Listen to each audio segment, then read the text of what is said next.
Hello?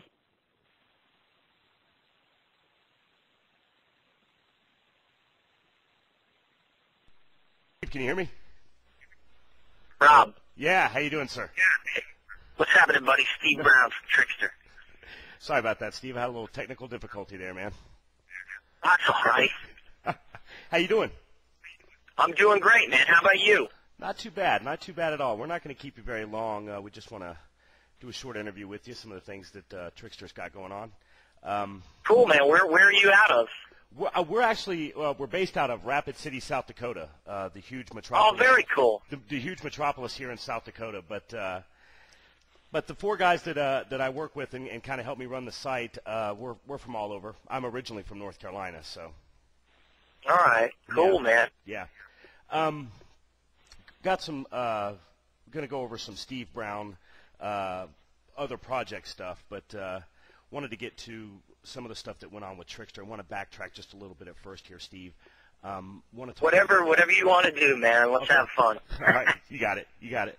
Want to talk about Rocklahoma. We were there in '08 and saw the show, and then of course the end of the world happened. That biblical storm that we had. Wanted to talk about Rocklahoma a little bit, Steve, because that seemed to be what kind of launched Trixter getting back together and doing some things. Give us your take on Rocklahoma. The people that I've talked to, Steve, in these interviews really look to the package touring and the festivals as kind of a way to bring our music back into the spotlight. Wanted you, Steve, just to talk a little bit about Rocklahoma and what you thought about doing the festival and what you think about those festivals in general. Well, that was Trixter's first show in 13 and a half years, and of course we wanted to save it for something special, so we thought, there's pretty much no better rock festival that features, the 80s pop metal and all in general than Rocklahoma. So it was a great time, man. The people at Rocklahoma treated us like $1 million. Our booking agency, Arm Entertainment, pretty much takes care of all the back line for the band. So it was a good fit and a great way to kick off, the Trixter relaunch. And there's a lot of preparation in getting there. That was about a year and a half before the show of getting the band back together, and because there was a lot of there was some personal things we had to deal with. Gus and I, the drummer at Trixter, we hadn't spoken in 13 years, so it was pretty funny that we had to kind of put that together. But as soon as we took care of everything and everybody was psyched, and we rehearsed and got it together, and I think the band was better than we ever were. Yeah, and some of the stuff that I was reading said, Steve, that people were coming back to you backstage and saying, "Hey, it's great to see you guys back together," and that's what kind of led to the whole thing of, yeah, we can still kind of do this. So I thought that was real interesting. Yeah, there was never a doubt in my mind, I think, some of the other guys had different opinions and whatnot, but I knew from the first 30 seconds of the first song, Girl, that it was like riding a bike, you know what I mean? The old magic was back, and, we did so many great things together as a band that when you put us on an arena-style, festival-style stage and let us do our, Trixter show that we're known for, then it all comes right back to you. Right.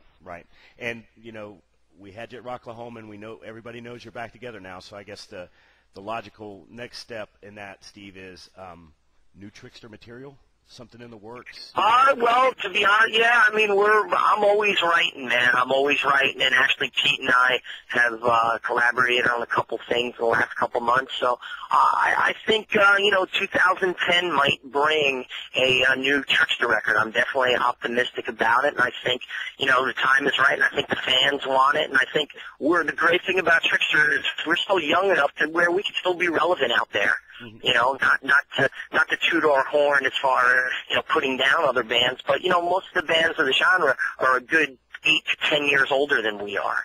So, we still have, and thank God we still look pretty damn good. So, we could definitely keep up with some of the young kid bands out there. Right. You know what I mean? Yeah. But, 2010, May 2010 marks the 20th anniversary of the debut CD. So next year we're already booking dates celebrating that. We're going to do a couple shows. We're going to play the Fur record in its entirety, which is going to be cool. We've never done that. So we got a lot to look forward to. With the economy this summer, we had a couple festivals that we were booked on that got canceled, and that was a little bit of a bummer. We started out 2009, great, sold-out show with Docking in Denver, and then we did another Long Island show sold out. So, we were having a good year, and but things, change, and we have a certain minimum and guarantee that we need to go do shows. So if promoters can't meet it, then we can't do it. And I'm sorry to all the fans, because we get emails every day. When are you coming? When are you coming to South Dakota? When are you coming to California? When are you coming to Vegas? Yeah. So, that was certainly understandable. I mean, you guys are working musicians. You're playing for your supper. People have to understand that. Yeah, and I think they do. Everybody knows.